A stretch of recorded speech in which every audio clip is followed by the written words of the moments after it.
नमस्ते साथियों। चुनाव में जैसे हम लोगों को भी दौड़ धूप रहती है, मीडिया के साथियों को भी बहुत परिश्रम करना पड़ता है, रात दिन दौड़ना पड़ता है, अलग अलग लोकेशन को कवर करना पड़ता है। तो आप लोगों ने भी बहुत कष्ट उठाया है। मैं आशा करता हूं कि मीडिया जगत के सभी साथियों का स्वास्थ्य अच्छा रहा होगा और पिछले एक आध सप्ताह का जो विराम मिला है उसके कारण भी अब आप फ्रेश होकर के फिर से मैदान में आए होंगे।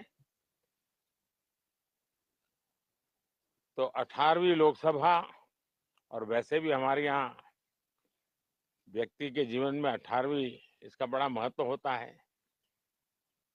एक नए कालखंड में प्रवेश करता है, टीनेज समाप्त करके। ये 18वीं लोकसभा एक प्रकार से नई ऊर्जा, युवा ऊर्जा और कुछ कर गुजरने के इरादे वाली ये लोकसभा है। और आजादी का अमृत महोत्सव के बाद का ये पहला चुनाव है। और एक प्रकार से ये वो 25 वर्ष हैं जो हमारे अमृतकाल के 25 वर्ष है, और जो 2047 देश जब आजादी की शताब्दी मनाता होगा, एक प्रकार से उन सपनों को साकार करने का एक बहुत महत्वपूर्ण पड़ाव ये 18वीं लोकसभा है। साथियों, एनडीए सरकार को तीसरी बार देश की सेवा करने का देशवासियों ने आदेश दिया है, अवसर दिया है। मैं देशवासियों का फिर से एक बार ये अवसर देने के लिए हृदय से आभार व्यक्त करता हूं। और मैं देशवासियों को विश्वास देता हूं कि पिछले 2 टर्म में जिस गति से देश आगे बढ़ा है, समाज के हर क्षेत्र में परिवर्तन साफ साफ नजर आ रहा है। 25 करोड़ लोगों का गरीबी से बाहर आना, ये अपने आप में हर भारतीय के लिए बड़ा गर्व का विषय है। और मैं देशवासियों को विश्वास दिलाता हूं कि 18वीं लोकसभा में भी, हमारे 5 साल के कार्यकाल में भी, हम उसी गति के साथ, उतने ही समर्पण भाव से देश की आशा आकांक्षाओं को पूर्ण करने में कोई कमी नहीं रखेंगे। आज सुबह एनडीए की मीटिंग हुई थी। एनडीए के सभी साथियों ने मुझे फिर से एक बार इस दायित्व के लिए पसंद किया है, और सभी एनडीए के साथियों ने राष्ट्रपति जी को इसकी जानकारी दी। और राष्ट्रपति जी ने मुझे अभी बुलाया था और मुझे प्रधानमंत्री डेजिग्नेटेड के रूप में काम करने एक नियुक्ति दी है। और मुझे शपथ समारोह के लिए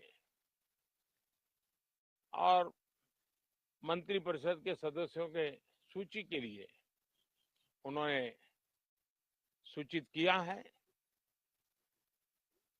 मोटे तौर पर मैंने राष्ट्रपति जी को कहा है कि हमें 9 तारीख शाम को सुविधा रहेगी। अब बाकी डिटेल तो राष्ट्रपति भवन वर्कआउट करेगा और हम तब तक मंत्रिपरिषद की सूची राष्ट्रपति जी को सुपुर्द करेंगे। उसके बाद शपथ समारोह होगा। साथियों, सरकार एनडीए की एक प्रकार से एनडीए 1, एनडीए 2 और एनडीए 3 ये एक निरंतरता है और हमारे संकल्पों को लेकर के, सुशासन के प्रति हमारी प्रतिबद्धता को लेकर के और देश के सामान्य जन के सपनों को पूरा करने के प्रयास के रूप में इस निरंतरता को हम और अधिक ऊर्जा के साथ और अधिक व्यापक विजन के साथ आगे बढ़ाएंगे और समय सीमा में लक्ष्यों को प्राप्त करने का हमारा प्रयास रहेगा। 2014 में मैं बहुत नया था। मुझे अब एक लंबे समय तक इस कार्य का अनुभव मिला है, हमारी टीम को अनुभव मिला है और इसलिए हमारे लिए अब तुरंत ही काम को आगे बढ़ाना बहुत ही सरल रहने वाला है और इस अनुभव का लाभ भी देश की सेवा करने में मिलने वाला है। इन 10 साल के कार्यकाल के दरमियान भारत की वैश्विक जो छवि बनी है, दुनिया के लिए एक विश्व बंधु के रूप में भारत उभरा है, इसका मैक्सिमम एडवांटेज अब शुरू हो रहा है और मुझे पक्का विश्वास है ये 5 वर्ष वैश्विक परिवेश में भी भारत के लिए बहुत उपयोगी होने वाले हैं। दुनिया अनेक संकटों से गुजर रही है, अनेक तनावों से गुजर रही है, अनेक आपदाओं से गुजर रही है। ऐसी विकट परिस्थिति दुनिया ने बहुत लंबे अरसे के बाद देखी है। हर देश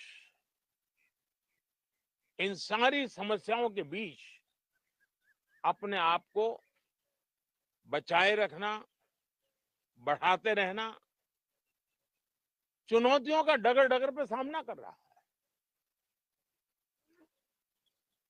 हम भारत वाले लोग, हम भारतवासी खुद नसीब हैं कि इतने बड़े संकटों के बावजूद भी हम आज विश्व की सबसे तेज गति से बढ़ने वाली इकोनॉमी के रूप में जाने गए हैं। ग्रोथ के विषय में भी दुनिया में हमारी वाहवाही हो रही है। अब एक स्टेबल गवर्नमेंट मिलने के कारण और परिचित व्यवस्था और नेतृत्व मिलने के कारण दुनिया का भारत के प्रति रुझान, भारत के प्रति उनका आना बहुत तेज गति से होने वाला है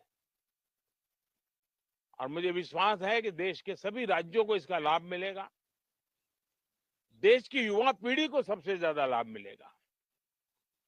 विकास के नए ऊंचाइयों को छूने में एक वैश्विक भागीदारी का वातावरण आने वाले 5 साल में बनने वाला है। तो इसी संकल्पों और आदर्शों के साथ हम आगे बढ़ेंगे।